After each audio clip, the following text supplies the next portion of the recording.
Welcome. I'm Kerriann Flanagan Brosky. I'm Joe Giaquinto. And Last we time I have looked. and we have a very special guest with us tonight who is a very dear friend, a historian, and our right-hand person when it comes to the Culper Spy Ring. We have Margo Arceri with us from Strong's Neck, and Margo is the owner of Try Spy Tours. We're going to have her speak about that. It has to do with the Culper Spy Ring. And she is the vice president of the Strong's Neck Civic Association and the former vice president and trustee of the Three Village Historical Society. So welcome, Margo. Thank you for joining us. For having me this is a treat. Yes. Hi, Margo. And everything that Joe and I have learned, we have learned through Margo.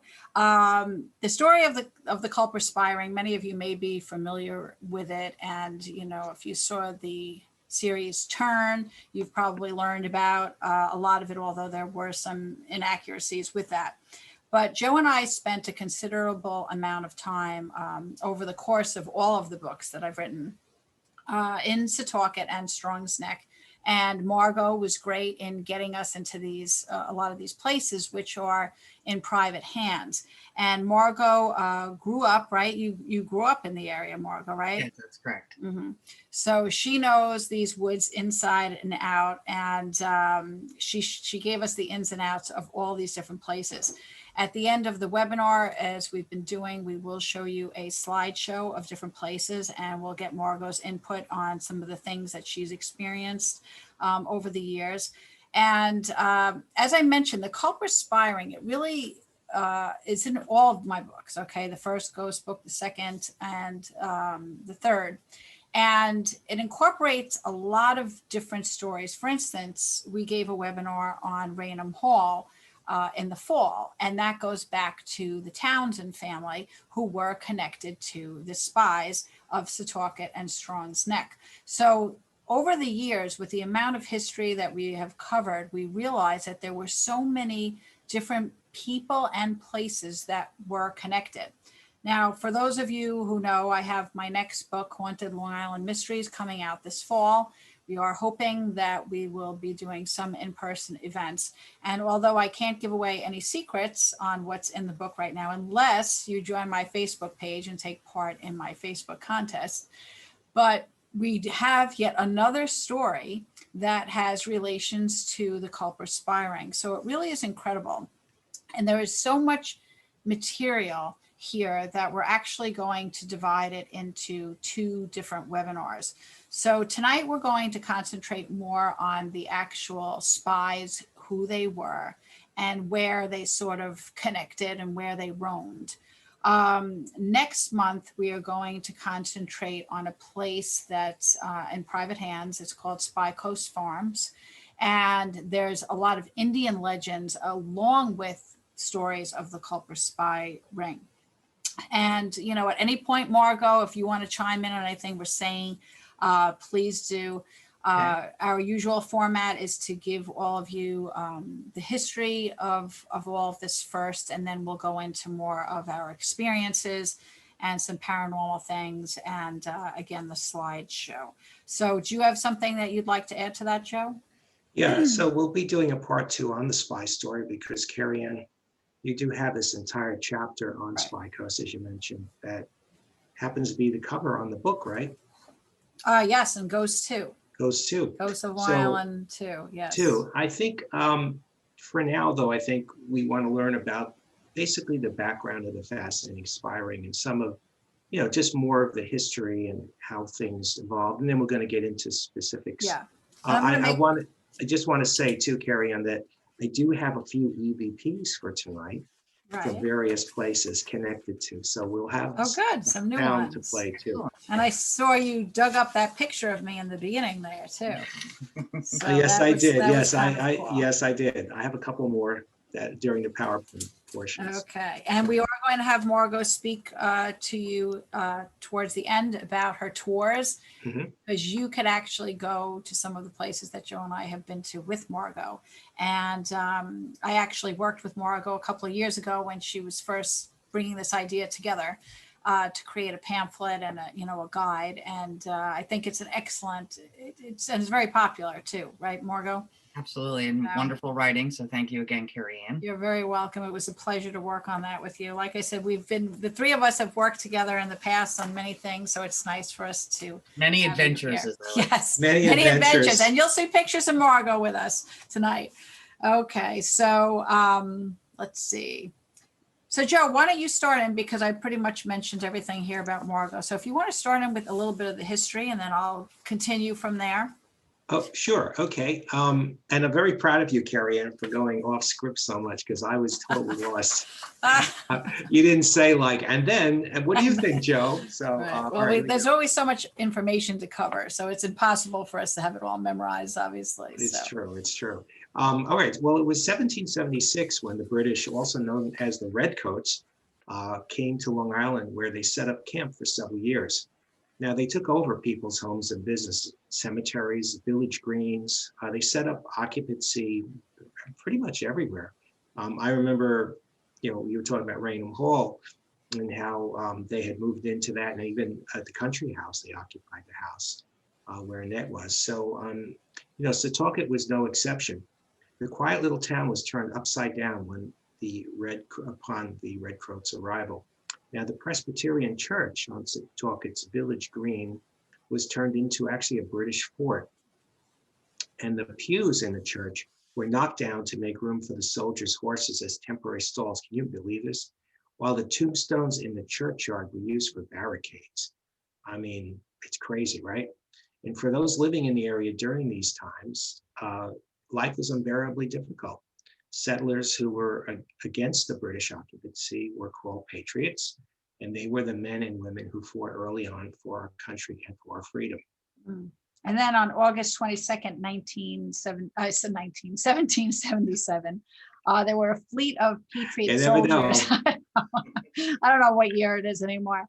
A fleet of Patriot soldiers came over from Connecticut to wage war against the British. And this became known as the Battle of Setauket. Now, the Patriots were outnumbered, and their attempt to overtake the British fort unfortunately had failed, but they continued to fight anyway. Through much planning and efforts, 1 year later, the Setauket Spy Ring was put into place. It began actually in 1778 and lasted 6 years without the British ever knowing that they were being spied upon.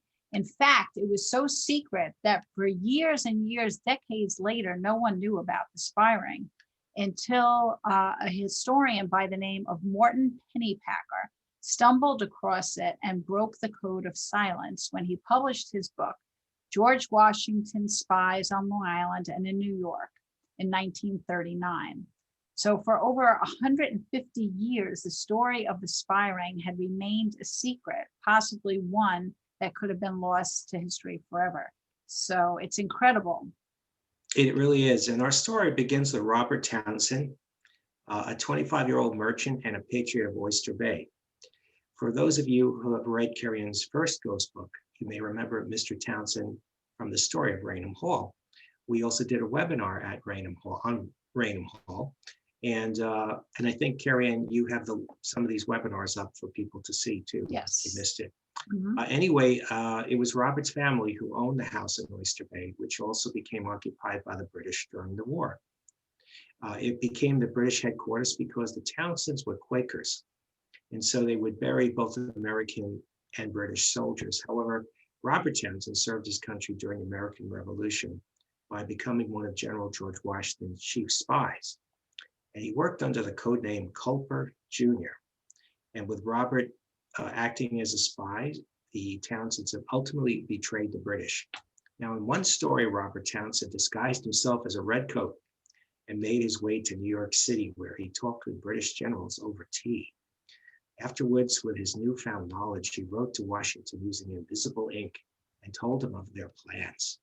Now, Joe, I don't know if you remember, but there was another Townsend who was a spy, a lesser known Townsend, but another one, a female. There was a British major named John Andre, and if you've seen Turn, you're very familiar with him. He visited the house when it was under British occupation. And during one of his visits, one of the Townsend daughters overheard Major Andre and a Lieutenant John Graves Simcoe, who is also a name that you may recall from this series, talking about a plan to pay Benedict Arnold to surrender his troops. So Robert Townsend, also known as Culper Jr., as we mentioned, was told the information by his sister. And then the plan was reported back to General George Washington. And after that incident, Major Andre was quickly captured and hung, but Benedict Arnold escaped. Two interesting things, Kerriann. When I was a kid, I loved reading, but I really have to confess, I haven't read a lot of books. Like I used to read Zane Grey, the Westerns. I read some history books, a lot of science books. I love magazines of science. But one book I did read was, it was a autobiography or a biography, I don't remember, of Benedict Arnold. Oh, did you? And it was a huge book. And it was like, I don't know, 500 or 600 pages. I'd have to look it up to see exactly, but it was a big book. And I actually read it cover to cover. Very interesting story about his life. Also, let me see, I took my group to Tappan Town to see where Major. Oh, yes, I remember. This is a good story. Yeah, I went there and we got some EVPs. That's in upstate New York, Joe? It is. I think it's in Orange County. It's right on the border of. Have you ever been there, Margo? Yes. Yeah. Yeah, it's a beautiful place, a beautiful city, very historic. And it was we had a nice tour. I took my whole group on it. We did a walk through the town. And then we went up to the grave I think it was up on the hill, a little cemetery there.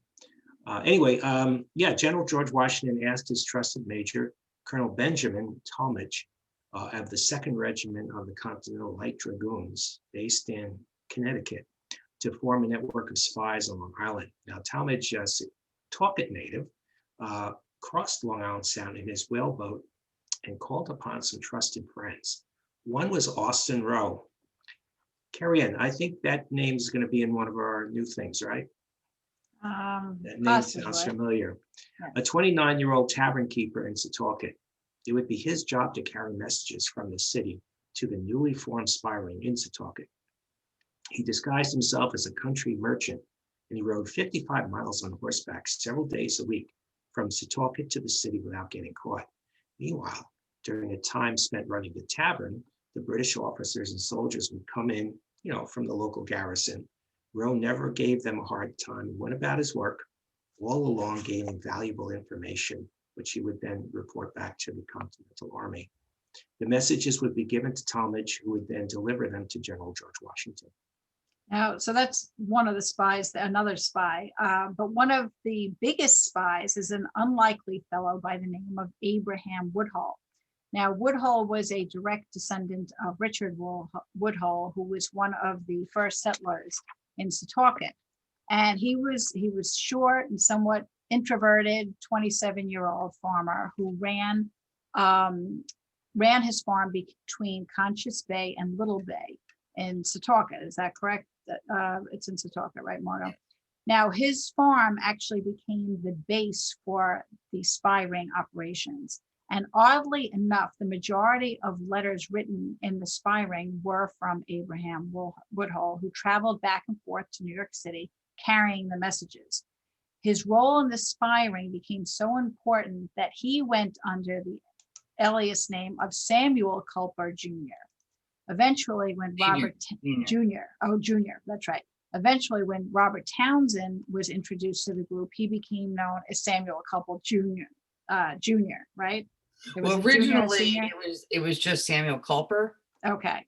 And then when Townsend became involved, they labeled him Junior. Oh, that's when they did the Junior. They got rather creative. Yes. All right. Thank you for correcting that. Yeah. And did you just want to tell the viewers where the name Culper came from? Yeah, if you could tell us that would be great. Just a couple things. Because I don't have that in here. Yeah. One thing is the relationship between Benjamin Talmadge and George Washington. I always like to tease on the tours. They had sort of a bromance because this was like beyond the father and son bond, beyond a husband and wife. These were two people that adored each other. And, Washington did several things right, but he surrounded himself with very good people. And Talmadge was a child prodigy. He was actually asked to attend Yale at the age of 12. Wow. So that means he could both read and write Greek and Latin. So he eventually did go. His father, who was the pastor of the church, thought he was too young. But he was a genius, this kid. He went Yeah. several years later, and that's where he developed a very close friendship with Nathan Hale. Mm. And then, when Washington went to him, and you said, earlier that Pennypacker, wasn't really discovered until the 1930s, it's because, this is, spying was a low-life occupation. It was not honorable. It was extremely dangerous. Right. So this isn't something you'd go around and brag about. So, it kind of was kept within the family. Mm. Talmadge took this responsibility on because of this relationship with Washington. His brother perished in the Battle of Brooklyn, and because of Nathan Hale being captured and taken to the gallows in New York. And then Joe mentioned that, he came to Setauket. He could have went to other people in the Continental Army, but he came and called on his band of brothers and perhaps his sister and said, I need your help. So he went to people he trusted. He came home to Setauket, to the people, they all went to the same one-room schoolhouse. Now, when Washington, organized and appointed Talmadge to head up this spy ring, he said, call yourself the Culpeppers. That's the county of the first job I had as a surveyor in Virginia. Oh, wow. Talmadge shortened it to Culper. So that's sort of where. Yeah, that I did not know. See? Yeah. So we still need Margo with her so anyway, that's wealth of information. a few things that I think the viewers might find of definitely. interest. Yes, thank you very much for sharing us. You're welcome. That's really Sharing that's, that with us. Yeah, that's and really Kerriann, cool. they had, and you were mentioning that Woodhall was, he was very sickly. He was a timid man. Mhm. The first episode of the first season of Turn kind of nailed him. Yeah, Then I they thought had so. him having love affairs with Anna Smith, Right. which did not happen. Right. And all these other things. Yes, exactly. Because in the Tavern. yeah, because in the show also, it's- in the show, Anna had no children, and she had about 9 children. Right. We're Well, going to she get had to Anna 6 at Strong in a that second. point. She had 6 at Yeah. that point. Okay, we're going And to get I into think Anna there was no Strong. strong tavern. But the thing, I think they got that, the writers, is because at one point, the Row Tavern was owned by the Strong family. Mhm. But it was in an area that today we call Belterre. Then it was called Mount Misery. It was Mhm. sold Oh, okay. to the Row family, and then it was moved to Setauket. So I don't know if they knew that, and Okay. they kind of tied it in that way. Right, So, right, but right. continue. So those are my Okay. Good. Thank you. Thank Thank you for that. That's that great. extra I tidbit. always wondered and about that name. Yeah, it's from Culpeper County, Virginia. Culpeper Wow. County. Yeah, Yeah, it's funny because fascinating fact. We have someone writing in the There you chat go. room. Thank you. there was I remember the movie back in the 70s or something. It was the Mad World. And it's not related, but they had to go to this historic place to find the secret, where the money was stored. And they had to go, I think it was Culpeper, Virginia. So Oh, really? That's anyway. funny. All right. So Kerriann, you finished that section. Yeah, Right? so- Okay. So during his travels, Woodhall was able to cover British troop movements. And he knew the size of the troops and who was doing what and where from Jamaica to the eastern tip of Long Island, which covered approximately about 100 miles. Like everyone else in the area, his house was occupied as well by the British. And so it'd be, difficult to receive messages. So in order to get around the situation, Woodhall arranged for Austin Rowe to bring his cows to his pastures. With the cows on Woodhall's land and Rowe coming by to attend to them, Rowe was able to hide the messages from New York City in a secret location in the hollow of a tree. From there, Woodhall would pass the messages to an ex-whaler by the name of Caleb Brewster. I know that. Yeah, sorry. That's my New York accent. Caleb. He's good. Caleb, Caleb Brewster, a descendant of the Reverend Nathaniel Brewster, who was the first minister in Setauket. Now, Caleb Brewster is one of my favorite. I hate to call them characters because it's almost like they're characters in our thing here. But Caleb Brewster was the opposite of Woodhall. I mean, he was big and burly and adventurous and, a lot of energy. And Would have been a great pirate if he wasn't a spy. Yeah. yes, I know he He would was have supposed to be been. like Gaston. Yes, That's he right, was. And I yeah. think in turn, Margo, he was also portrayed perfectly. Because Yes. that's exactly how I pictured him. And we're going to show you some pictures tonight of where Margo told us that Caleb Brewster could have had one of his spots. So let me tell you a little bit about him. He knew how to successfully navigate Long Island's waters, and because of his skills, he became a huge asset to the spy ring, as well as a lieutenant in Washington's army. Now, Brewster had a small group of men who would row across Long Island Sound to Fairfield, Connecticut, where the messages would get to Talmadge. Oftentimes, upon his return back, Brewster was known to capture British vessels and attack the British ships, taking their supplies along the way. He was very, very adept at this. With his small group of armed men, he would perform these raids and he would burn anything that belonged to the British, except, like I said, for their supplies, which the Patriots greatly needed. Brewster also participated in the Battle of Setauket and in the capture of Fort St. George. And because of the active role he played in the war, to the British, he was a very unlikely spy. So they had no idea that he was in on this whole thing. Yeah, and I hope I don't massacre this name, but you guys correct me. But anyway, next comes the heroine of our story, Hannah Smith Strong of Strong's Neck. Now, Hannah Smith Strong was known as Nancy in the spy ring, and there was a reference made to her clothesline. Now, Nancy was married to Judge Selah Strong, Right, Margo? Sheila. Yeah. Selah, okay. And under normal circumstances, Nancy would have been living in a manor house. However, during the duration of the war, she and her husband and their 8 children lived in a cottage across from Setauket's Little Bay, which just happened to be across from Abraham Woodhall's house and farm. So to make the trips Austin Roe made to the city more believable, if he was to get caught, Nancy would give him orders to bring back yards of fabric and other dry goods.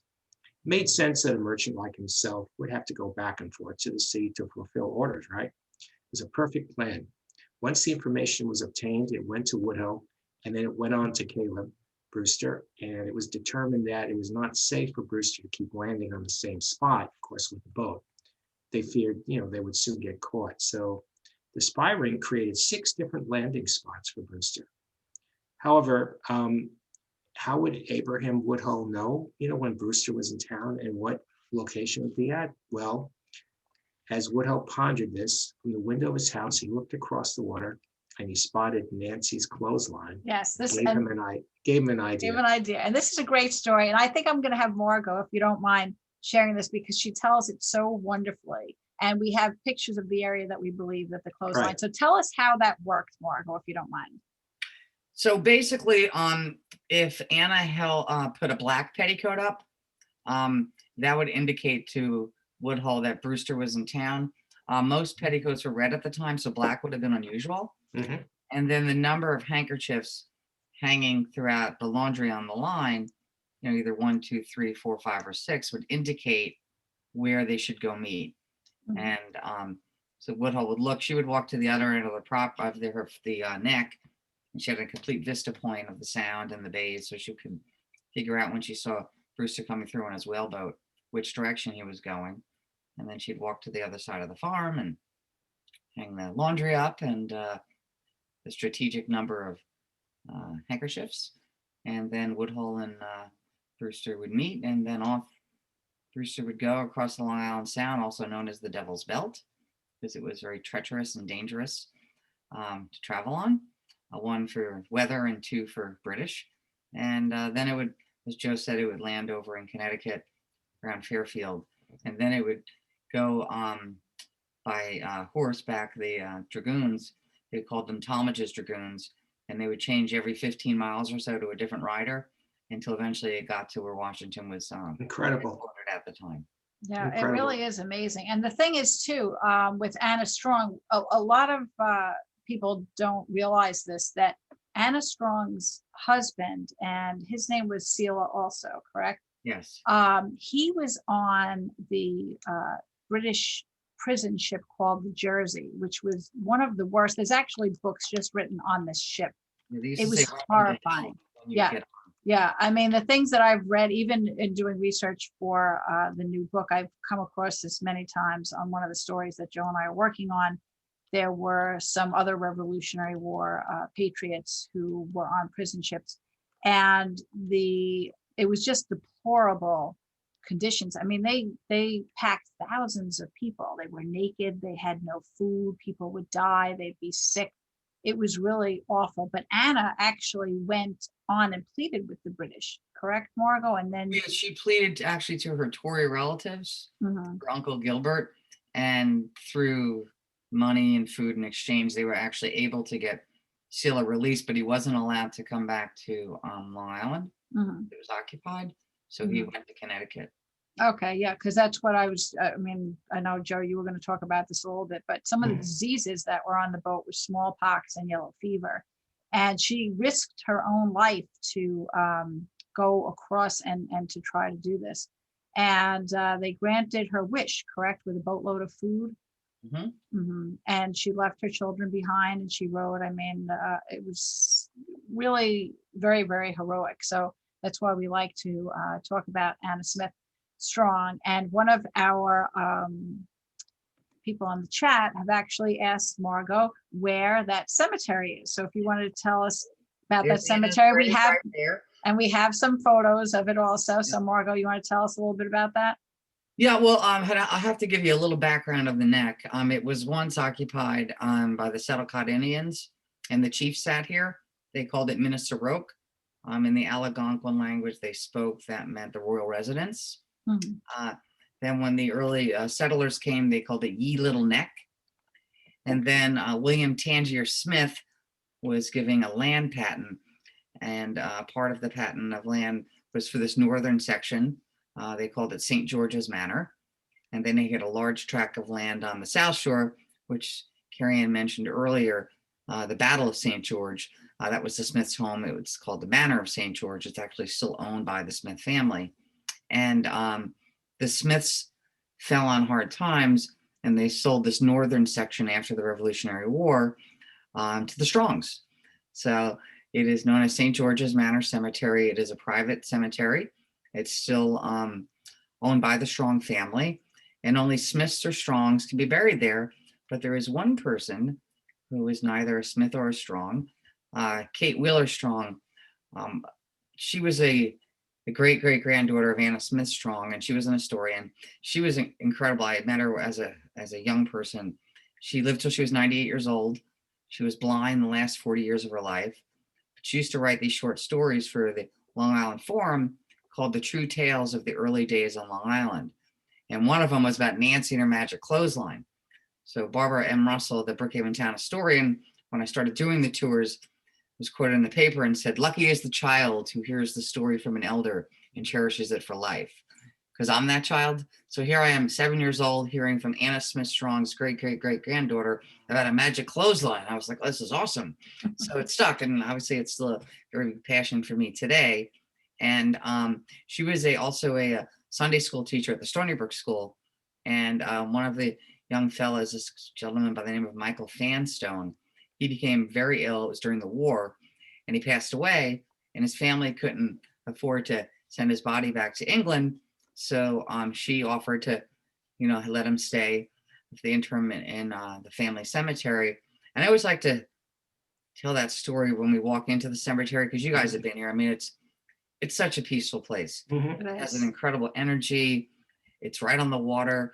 And the family walked in and they asked Kate if he could stay. And she said yes. So he's the only non-Smith or Strong there. And it is an active cemetery. And we're actually, you can see here, that's Anna's headstone. And that marker was placed by the Daughters of the American Revolution. But Sila does not have one. But we just had one made, and we're going to do a small ceremony on Saturday to do the unveiling. So Oh, he can excellent. get his proper Great. recognition of his patriotism Good. during the Revolution. Good. So it's just a beautiful place. We go there on our biking and kayak tours. So it's, as you can hopefully sense from the photo, it's just a real special place. And it's the energy there is really beautiful. Now, Kerriann, is that the same place that we sat with the chief? Yes, I was just going to bring that up. There's another story in Ghosts of Long Island 2 where we interviewed an actual Setauket Indian at the time, and Chief Gail Rivas. And we met in that cemetery, and her story was so interesting, Incredible. so unique, that I decided to give her her own chapter. But we actually sat, she was in her Indian garb, and we sat on this handmade, I wouldn't call it a blanket. I don't know what that It was a medicine blanket. Yeah. Okay. And she taught us so many things, and she would have these visions. So that's why when I said earlier that through the books, these stories have evolved, because one thing has led to the next, and it combines Indian stories plus the Revolutionary War story. Yeah, And it's Kerriann, fascinating. it is. And Kerriann, on part 2, I'm going to include a little bit of that, if that's okay. Yeah, We have the EVP. And Margo, we'd love to have you back for that Yeah, one, absolutely. if you're available, because there's stories of the curse of Strong's Neck, and Mhm. so we have a lot to discuss with that next time. Well, But I like got you your said, email, so we have to get the gang back together. I know we do. Never We know do. what can happen tonight, I know, folks. exactly. The spirit world likes us. I know, They exactly. do. They're always asking for us. Yes, exactly. And as Joe had said, when we first started going there, I mean, Margo's used to it, but Joe and I felt the difference in the energy, yeah. especially At in the the cemetery cemetery. area, Mhm. and in Strong's Neck in particular. So it really is very, very different. Now, as I mentioned earlier, all of my research and our investigations took place over a series of visits there. And on several occasions, we walked the woods by one of the homes in the area. It's named the Cedars. And Joe and I actually went in with Margo and did investigations there too. And we went through the woods in that area by the Cedars, and we came to a clearing. The clearing opened up onto a small beach, and a large pile of rocks, and I have a picture of you, Margo, with these rocks, formed sort of a path which led to a large boulder where, according to Margo, many of the Strong's Neck children probably played. It was also more than likely one of the 6 spots that Kayla Brewster would come ashore. And Well, we tried to, what? Logistically, Yeah, I worked, yeah. believe it is one of the spots. And you could picture him like trying to quietly come through.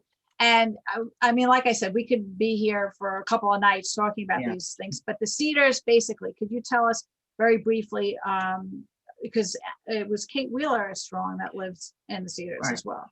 Well, as I said, the Strongs purchased the neck in right after the war, and there were actually only 4 homes on the neck up until 1917, 4 manor homes. It was St. George's Manor House, which we also went into. Right. Yep.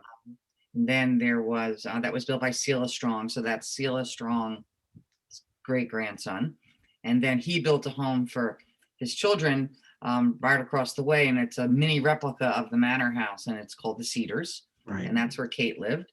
And there were 2 other homes, one burnt down, and then there's another one at the other end of the neck. So those are all the homes that were here until 1917. But the Cedars and the manor house are unique because each room sort of leads to another room, because Sheila was rather paranoid, for lack of a better word, of people getting into the house. So he always wanted to have an escape route. Right. That's interesting. See, those little tidbits really add a lot of color to the character of the personality of the person. Little things that build up, what we at the end, we feel like we know these people, Yeah. And you had some neat experiences in both those homes, Joe. Yes, I know. In Yeah, fact, so we're I going hope to we get into those stories, because we definitely had activity. Yeah, we did. No, that we will did. probably, as far as the houses are concerned, we'll probably concentrate more on that in the next part 2. Yeah.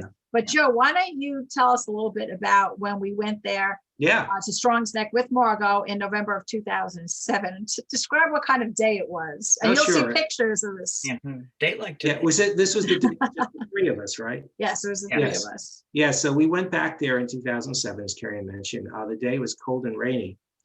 Once Kerriann and I arrived and met up with Margo, the weather worsened and soon turned into the tail end of a nor'easter. I mean, it was crazy. We should not have been out. We should not have been out. And the wind and the howling. Yeah. I should have had some sound effects for this part of the show. This was the day we had set out to visit a place called the Upper Barn. I remember that. Yeah. Now that's And part of the Cedars, Margo? Yeah, that's where Kate Okay. kept the horses. The the horses, okay. yeah. Oh, that was so beautiful too. The Oh, horse Yeah. barns. We did investigations in there too. I think I We got did. some orbs in there. Yeah. Yeah. So most of our investigation was concentrated in the barn that day, but at one point the rain let up slightly. We decided to venture out and went back into the woods. Now the woods just beyond the barn were the same woods that connected with the trails that we walked through while visiting the cedar months before. Now there were some things on this side of the woods that Margo wanted to show us. Through the wind, we walked the spooky dark trail. Eventually, the woods narrowed and we came to a small clearing where the remains of a small square rock formation peeked throughout the overgrown brush. It looked like the remains of a foundation from some sort of structure, maybe a cabin. Margo believed it could have been a small house or shelter.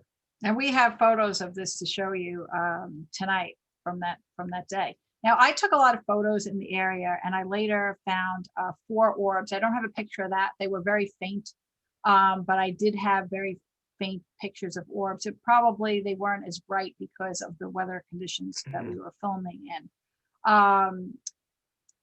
So we continued over this rough terrain and we went back to the path, and like the path to the Cedars, it led to a clearing on the beach.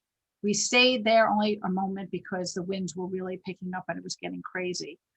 Silently, we walked back single file on the path. So I was in front and Margo was close behind. And Joe, you were kind of lingering about 12 feet away. Now, all of a sudden, I stopped dead in my tracks. Okay. The sound was unmistakable. And I thought I was surely losing my mind. There was a distinct sound of cannon or a musket being fired. And Joe had said, we had all stopped. And Joe said, did you hear that? And before Joe could continue, Margo looked at me and said it sounded like a cannon. Now, again, you could say, well, the weather, there was thunder. Yeah, it could have been thunder. Yeah, but this was a very distinct thing. So Joe, tell a little bit more about that phenomenon. Well, and we have the EVP of this to play. We do. We actually got it recorded. That was I think what was really cool about it. It was imprinted in the air around us and we caught it. This sound actually occurs early during our walk back from the clearing before we heard and commented on it. So you hear gunfire. About halfway through the clip, you'll hear the echo or repeat, perhaps says that it hits the water or its target. It's a wonderful sound, really. The sound is too resonant and the attack and fade of the sound event is way too long for a musket gun firing off quickly. Now, listening to it, I felt like I was at war and hearing the guns, off in the distance back in the Revolutionary War. I rule out one other possible explanation. For example, a clap of thunder from a storm would be more booming and go from point A to point B, like a lightning strike. This sound is softer and elongated. So it's a different kind of a sound, different tack and fade, meaning it's like the timing of the sound. It doesn't follow a standard thunderstorm crack of thunder. Secondly, I rule out wind on the microphone. Could be part of the sound we hear, but I feel this will be part of Spirit's tools to create the sound for another, something that can be explained away than just like a microphone pop or something. So remember, Kerriann and I believe that the spirits do use things like ambient noise, white noise to create sound for us. Now, wind sounds rise and fall in cadence. This sound is a Doppler effect, double boom, like a projectile being fired. So is it an imprint, a sound effect created by the resident spirits? I think with the rain and the wind, this was an imprint trapped in the environment. And the right combination of wind, temperature, humidity had these sounds carved out by the way, the woods and the beach created sort of the right echo chamber. That might be a very rare event that never to be heard from again. And I just want to say, when we do play the EVP, I did edit the EVP because we were talking and there was some, gaps in there. So you'll hear basically 2 distinct types of sounds. So one could be cannon fire, the other could be musket fire. One you'll hear the repeat, like the Doppler effect, the echo, and the other one you'll just hear these very gentle thuds, like boom, boom, like that. So you'll, and I boosted up the volume on it, so maybe everybody will hear it tonight. So hopefully Now, after we had this incident, I had called Margo later that night after listening to it again. And this is a direct quote from you, Margo, that I actually Oh, had let's hear it. Uh-oh. in the Okay. book. Well, according to Margo, she said, I have walked these woods my whole life, as a child, as an adult, in all kinds of weather. I know the sounds of this place. I know every inch of it. Then Margo said she had never heard a sound like that out there ever. And that was true, right? And I mean, it still was, haven't. So how yeah. many years later now? So it was just that we were in the right place At at the the right right time. time. That's right. And so the energy and spirits are there, Kerriann and Margo, and I think events trapped in time and space. And we actually have more stories of ghost sightings that have taken place down the road at Spy Coast Farm. So as Kerriann mentioned, there's so many stories, so much research, way too much to cover in 1 hour webinar. So next month we will have part 2, and we will continue our discussion Yeah, on what we excellent. further learned on Spy Coast Farm. And I will also, we're going to play some cool things tonight, but I will include some of the things we did when we sat with the chief of the Setauket Indians, which I think you'll really. All right, that'll be good. In the meantime, before we get to the EVPs and the slideshow, I do want Margo to tell us a little bit about her Tri-Spy tours, because if you are interested in this and like what you see in, some of these pictures, some of the places you will go to. So Margo, you want to tell us a little bit about when this started and what it is? Thank you. It's a tour company, but I always want to really say it's an adventure company. It is, yeah. And, I kind of take people into my childhood. And, so everyone's like, oh, you should have other people do the tours. But then it's kind of my story built into the tours. And we just, Setauket is so rich in history. And then the fact that we had these ordinary people from this area who did really extraordinary things, being the Culper Spy Ring, that, we bike, and it's a very leisurely, 3-mile bike ride. We go in and out of Setauket, the historic district, and all through Strong's Neck. The walking tour is really based in the heart of the village. And the kayak tour I actually do in conjunction with Pominock Tours. And that's just a totally different experience. And it's wonderful. You see everything by water. So they all offer something unique. And you definitely can do all 3 and you'll get something different from each one. So it's called Tri-Spy because we do a walking tour, we do a bike, and we do the water version on the kayak or paddle board. So it's a play on a triathlon. And people could do just one thing if they want. Like if they just want to do the absolutely. walking tour, they could do we don't that. do them all in one day. So Okay. Yeah, And that sounds a lot of fun. And how would people find out about this, Margo? They can go to my website, which is culper.com. So it's really easy to remember. Yes. Wow, that's great. And the whole area has really this sense of history. At the Historical Society, we like to say that the community is our museum. So it's really, I'm taking you on a outdoor museum journey. And you go to the church also, right? Yeah, we don't go inside right now, but it's we stop at the Caroline Church of Brookhaven, which is the oldest continuously running wooden Episcopal church in the United States. There's only one Episcopal church older, and that's in Virginia, and it's made of brick. We go on the Village Green, which then was known as Meeting House Green. We talk about the Battle of Setauket. Patriots Rock, which is very cool. It's left over from it's huge rock left over from the Wisconsin glacial period. We talk a lot about the Setauket Indians and the original areas that they inhabited. So, and we bring you all the way up to today.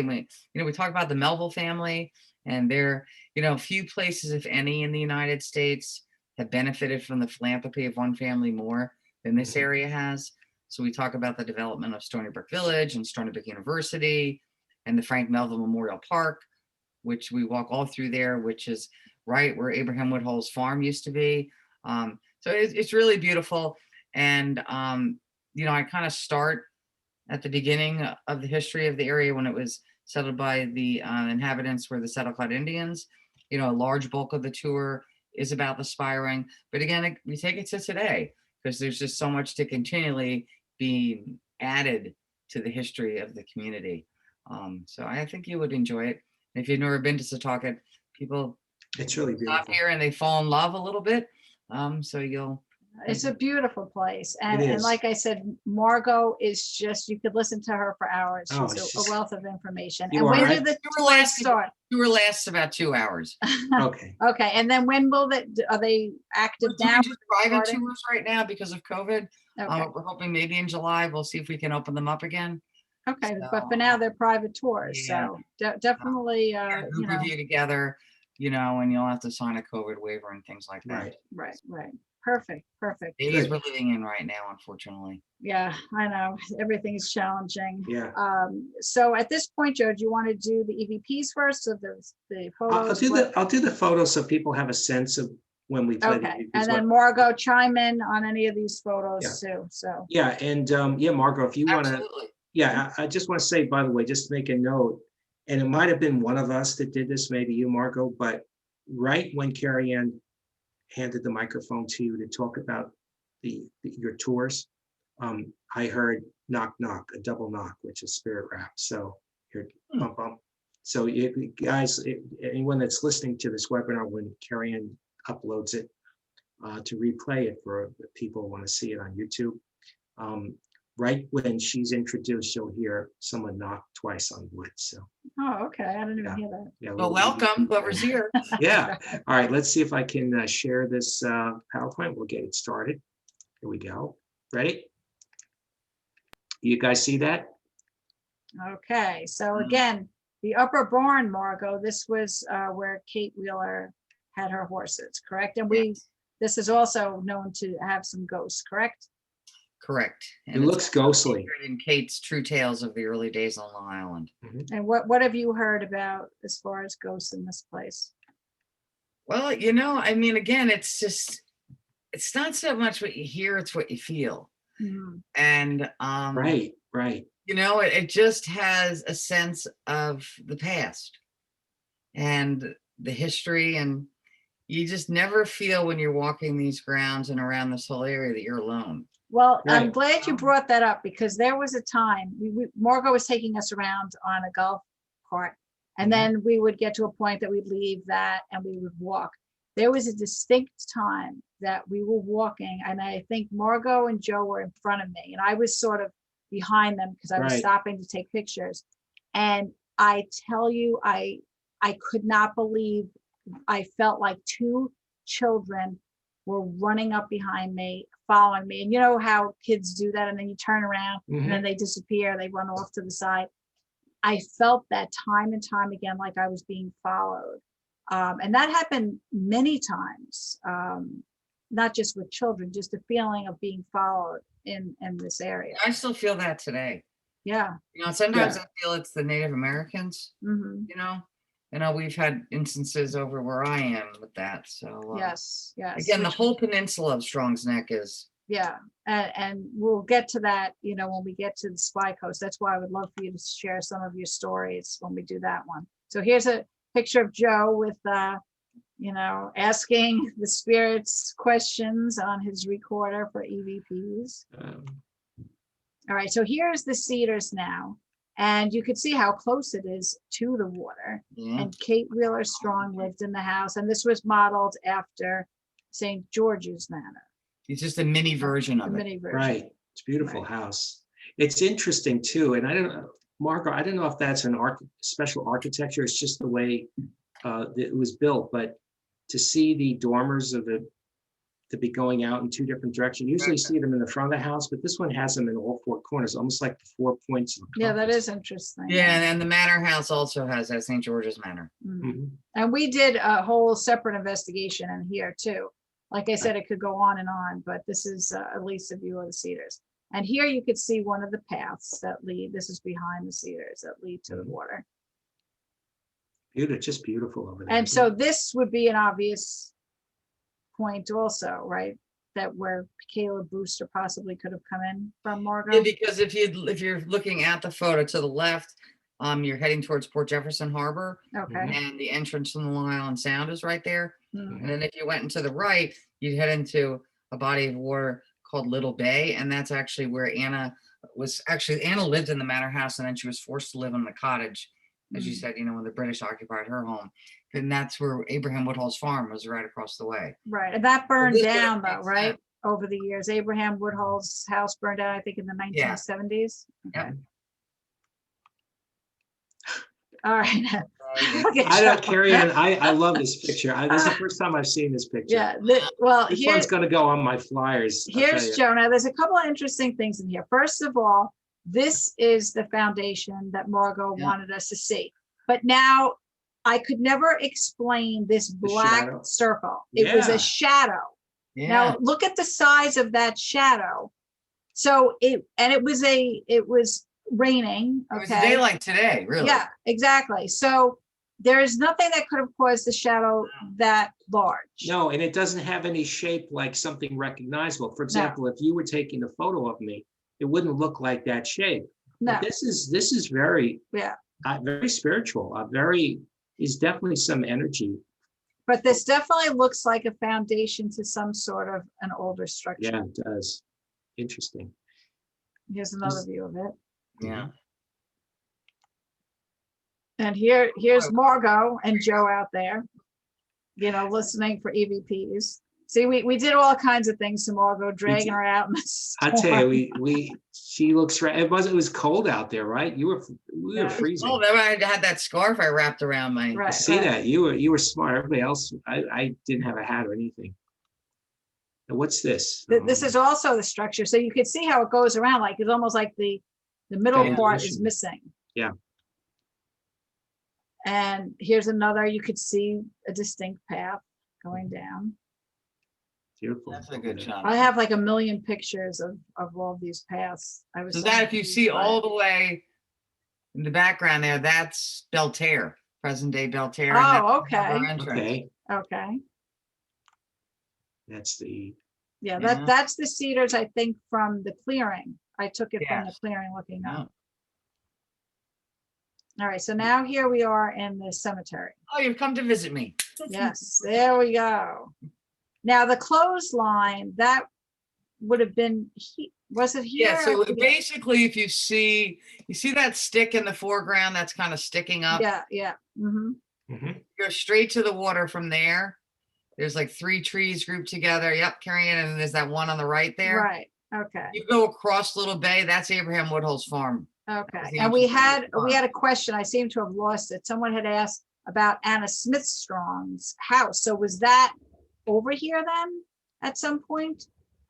Well, the Manor house, because someone did ask about that, is still there, but it's the 3rd Manor home. The first Okay. 2 burnt down, but it's in the Right. same exact property. But there's actually a home down the street, which I show people on my bike tour. It was the barn to the original house, Okay, to the whole farm. okay, These paths and these earlier things that we showed you, they are private. Mhm. But we do see them from the water on the kayak. okay, Okay. all right. So here's the close-up of the Kate Wheeler's stone. Yeah.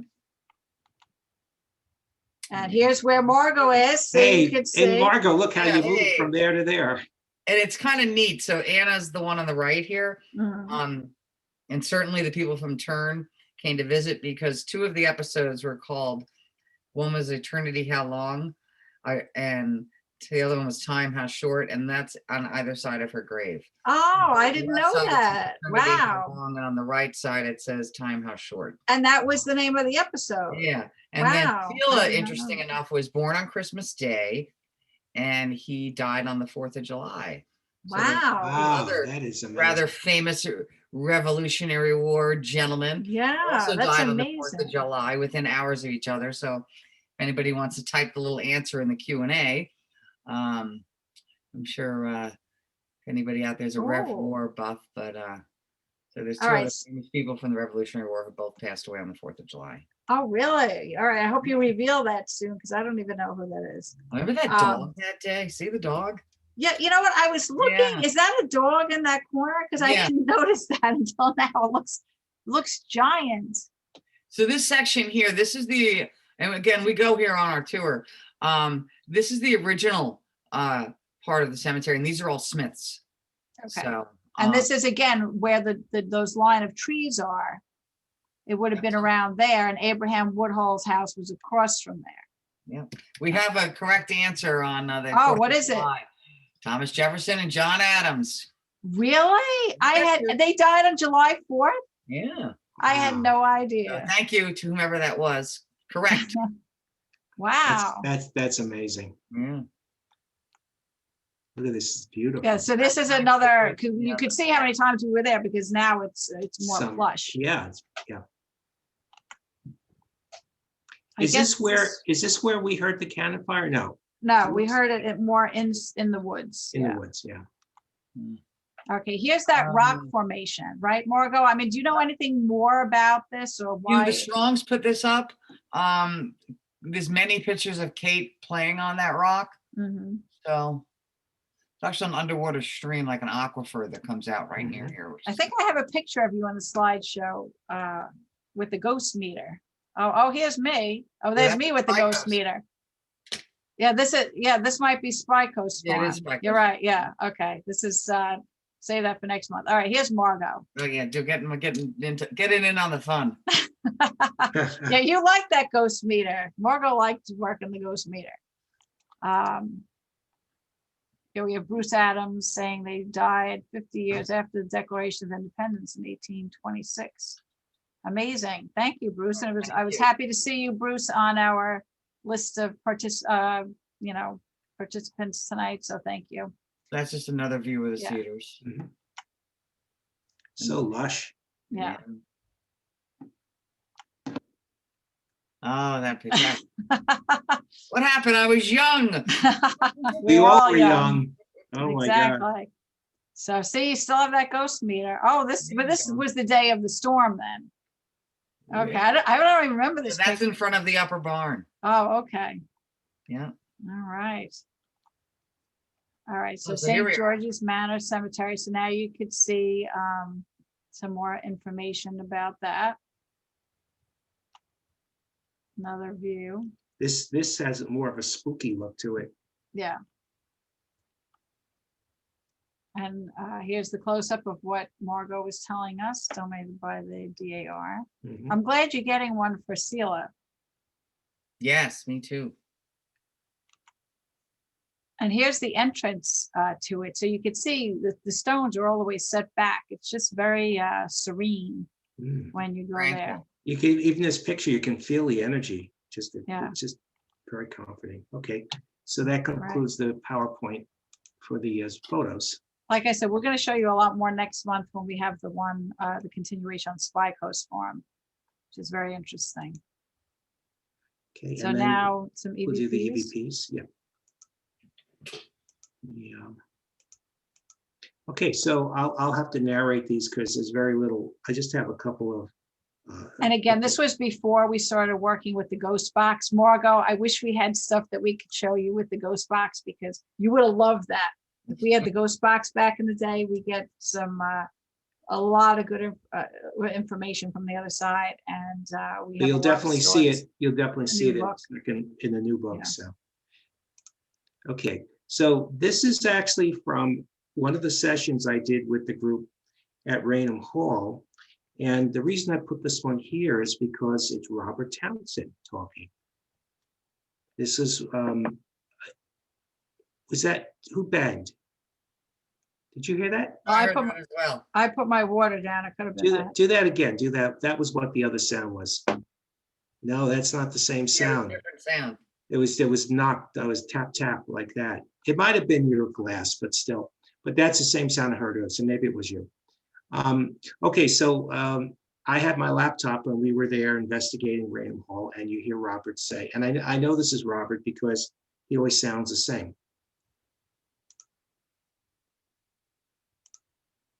Robert, where did your servants come from? Where were your servants from in New York City? Robert, where did your servants come from? Where were your servants from in New York City? Okay, that I jumped ahead. So that's, again, from one of the sessions we did. And he was being asked if he had servants and how many. Okay, so this is him again. And that's more of a class B, right? Right, You were yes. saying? Okay. And what was this next one then, Joe? So this was, we were doing one of these history bridge projects where we decided to ask, we were at Raynham Hall, we were in the education room, I think, and the video room, and we were asking the spirits to answer questions. We were asking him, like, Robert Townsend, we were asking him, did you have servants? Robert, where did your servants come from? Where were your servants from in New York City? You have several. Okay. So his voice, it's always the same voice. Whenever we asked it, when my group, we're at Raynham or anywhere else, I would ask Robert to talk to us, and he always has that same authoritative voice. Now, this is interesting. At Raynham Hall, someone mentions Culper, and there's more to it. It's almost done in like a Latin language, but I'll play for you. If anyone is here who would like to communicate with me, I am Joe Giaquinto.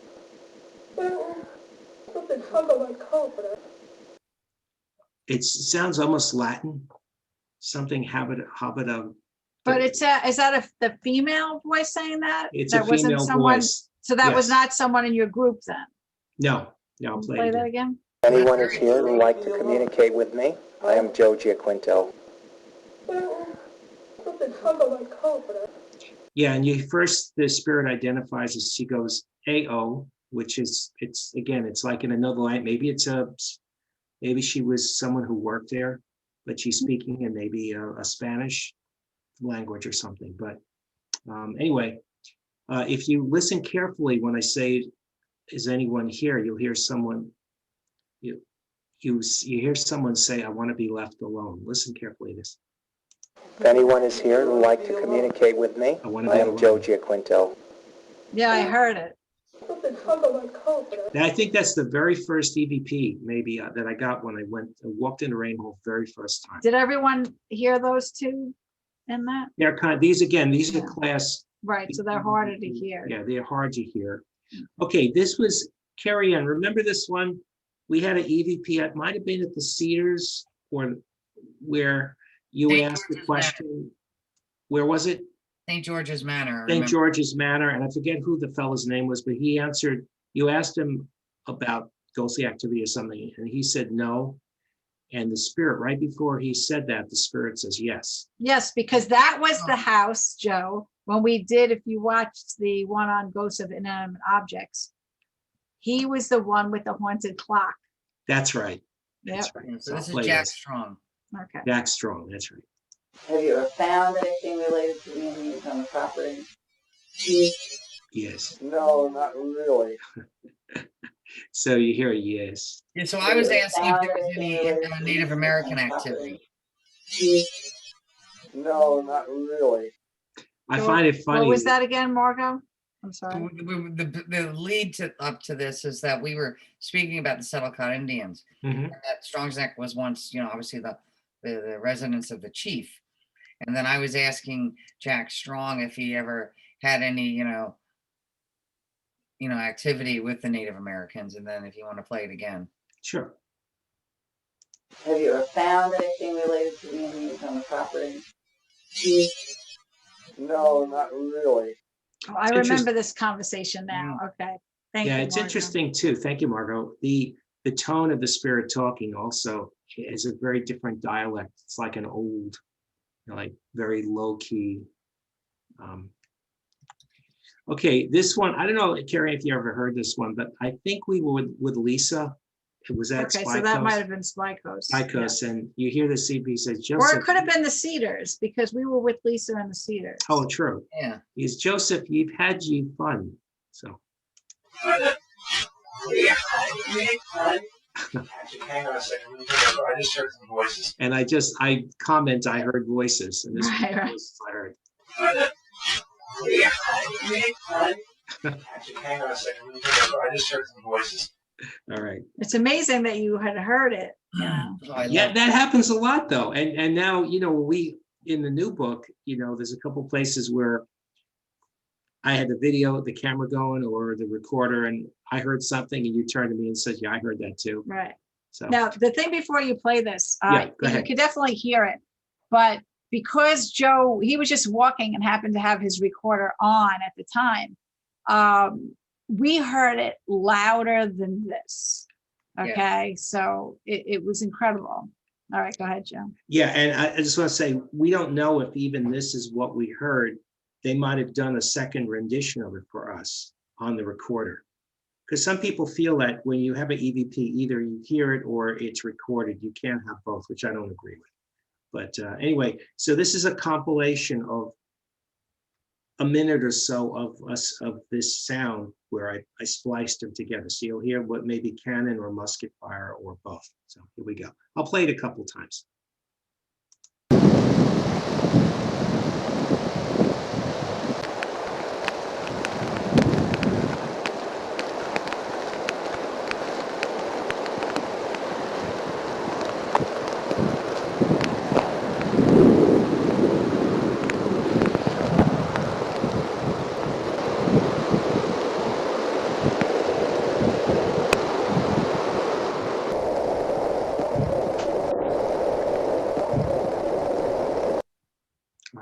And again. Now I have to say there was no thunder in the storm. It was only rain. Just rain. Yeah, it was a very quiet. But you hear that like that low, like that. Sounds like thunder. Boom, boom. Yeah, that sounds like musket or maybe cannon. But what do you think? Do you guys think that the cannon fire was the first one that repeated, or was that the musket and the second one where you hear those deep booms, that was the cannon fire? What do you think? I don't know. I would think maybe the deeper ones would be the cannon. Yeah. I don't know. The only thing I would think there might be musket is because even though there's no repeating, you do hear repeating on the first, but I don't think the musket made that kind of rifle ricochet sound. But I think a cannon would make it going, because the Doppler effect, as you mentioned, going across the cove would have that. But the musket, I think, is more of it's like a dull boom. Yeah. Boom. But maybe not. And I might have repeated that one a couple of times. So maybe it's the same sound twice. I don't remember the EVP, how I edited it, but here we go. We'll play it again.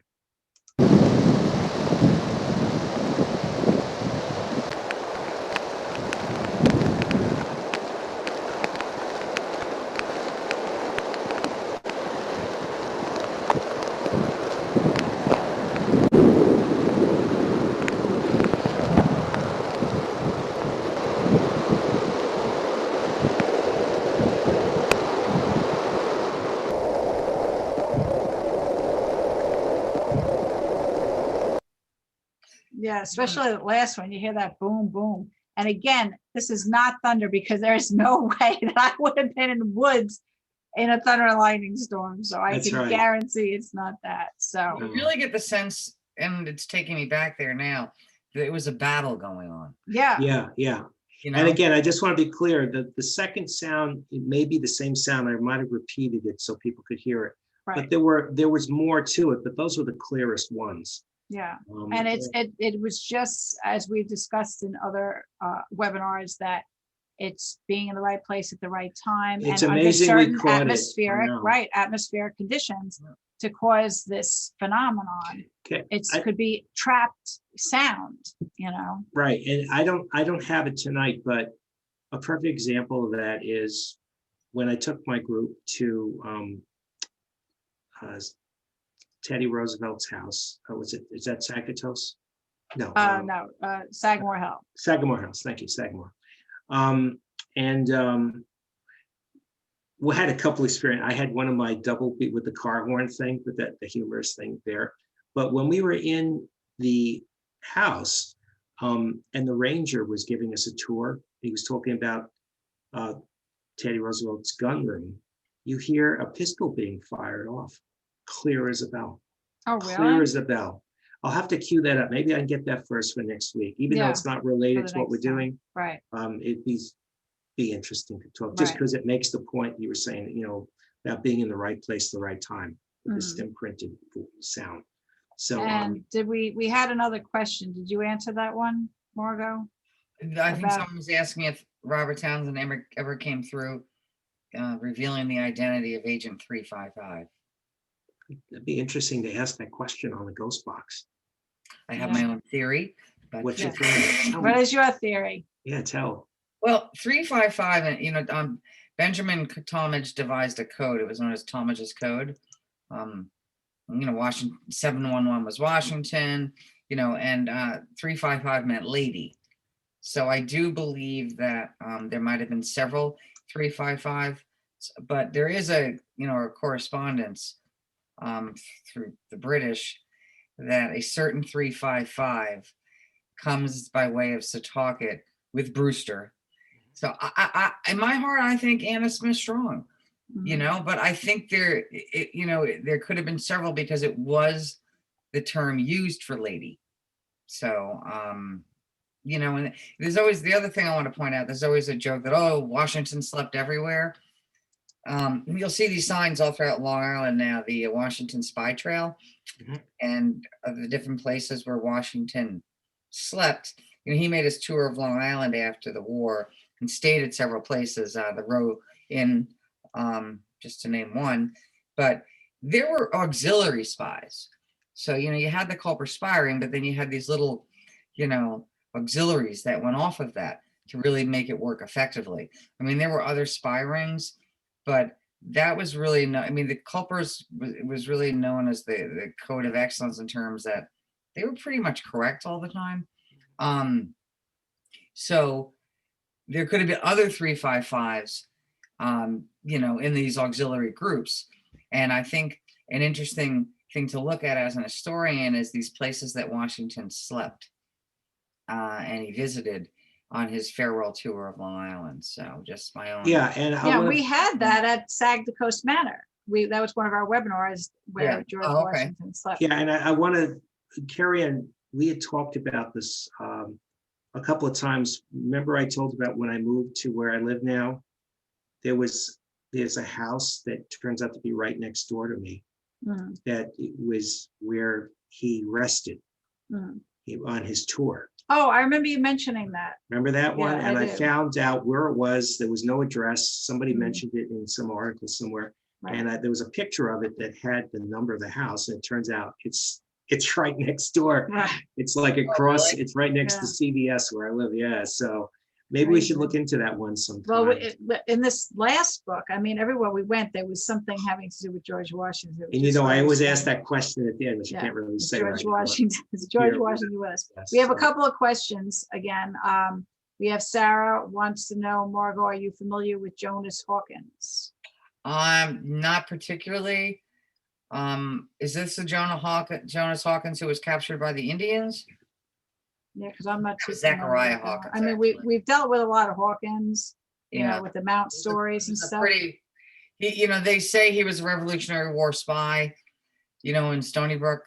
I think, just for, a year in 1779, but I'm not an expert on Jonas Hawkins. So, he was in Stony Brook and Setauket. Yeah, I don't really know. I don't know if I'm really entering any of. He wasn't a member of the Culper Spy Ring, so I know that some organizations have dubbed him as that, but I don't. The core members were really Abraham, Caleb, Austin, and Anna, and Robert. That was the core. Jonas Hawkins' home was the current Mount House that the Mounts bought. Right. So I know that Kerriann has a nice relationship with William Sidney Mount. Exactly. I still have to call him Mr. Mount. The home and the farm, during the war. Yeah. And as I said, they did have, auxiliary people helping them. And I do have, again, not without giving information away, but in the next book there will be information specifically on the Hawkins family. He was a Patriot, so right. And there were other rumors too. Again, in the next book, there's another place which I'm not going to reveal. That is in the book where there possibly could have been another connection. I know that one. Yeah. Yeah. Oh, we have so much to tell, don't we? I know. So there's a lot of good things coming from this new one. Now, another question from Marianne.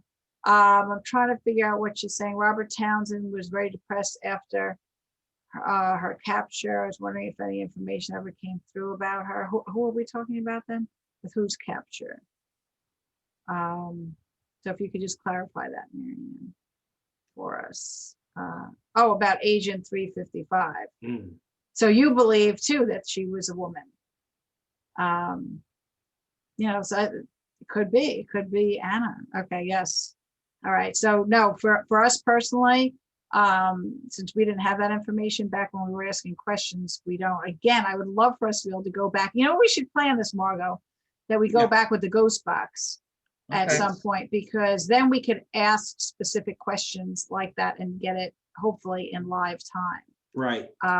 If we had that available back when we were doing the Ghosts of Long Island books, I know we would have gotten tremendous information. Well, I mean, we're busting at the seams here for people to, when they hear. And if you want a clue, I had mentioned earlier, if you want some clues as to what's going into the new book, you could follow me on Facebook. It's not a personal page, it's a professional page where you have to like the page. And I've been running a weekly Facebook contest, and there's a few weeks left of it. And I'll show pictures of myself or Joe or the two of us together in a selfie with something in the background, and I give you a little clue, and it's up to you guys to figure out where we are. And that is one of the places that is in the new book. So you can check that out on Facebook, and people private message me, and you get a raffle. You earn a raffle ticket for every correct answer. So if you play for 10 weeks and you get all the answers correct, you get 10 free raffles towards the grand prize, which will be an Amazon gift card and as soon as I get my personal copies before the book is published, you'll get a newly released copy. So you'll be the first one to have the new book, Haunted Long Island Mysteries. In the meantime, if you've missed any of our other webinars, they are now up on our YouTube channel. It's under my name, Kerriann Flanagan Brosky, and you can check those out. We have some very interesting ones for you. If you are interested in getting any copies of Historic Haunts of Long Island, Historic Crimes of Long Island, my novel, The Metal, I am selling them on through my website as well as on Amazon. But if you get it through my website, you can have them personalized and signed, and I will, get those out to you. So those are available with free shipping. So for next month, we don't have the dates yet, and I want to check in with Joe and Margo and see what's convenient for them. But we are going to do, a part 2 of our Spy Ring story is going to be with Spy Coast Farm, which is located in Strong's Neck. And then we are going to, our last webinar is going to be on Deep Wells in St. James. And from that point on, we're going to take a pause with the webinars. I'll be getting my copy of my book back from the publisher and the editorial department of my publisher in June. And I will need time to review that for the new, for its release in September. And Joe and I have our work cut out for us as far as preparing the EVPs and lecture material. And one way or the other, we will either be doing webinars or in-person events. I encourage you to sign up for my newsletter at kerriannflanaganbrosky.com, and it will let you know about upcoming webinars, book events. It'll let you know when the book is actually released. And, so definitely check that out. So let's see, we have a couple of other things coming in here. Francis says, wonderful. Thank you, Margo, for joining from Francis. She's someone that joins us every week. And Margo says, thank you for joining us. So Margo, yes, thank you. It was a pleasure to see you here with us. Thank you, Margo. Because of COVID, I haven't seen Margo. Oh, you're welcome. Kerriann, you just flashed. Yeah, there you go. Which happens a lot. While we get a lot of activity when the three of us are together. So. We really do. So we had a great time working together, and it was a lot of fun. And we hope you'll join us again next month, Margo. Oh, I would love to. Thank you. Okay, we'll get you for that date, and be on the lookout for the emails and the notifications on when those webinars will be. And so that's it for tonight. We'd like to thank you for joining us and for your support during these challenging times. So good night, everyone. Thank you again, Margo. Thank you again. Thank you, Margo. Wonderful job. Thanks.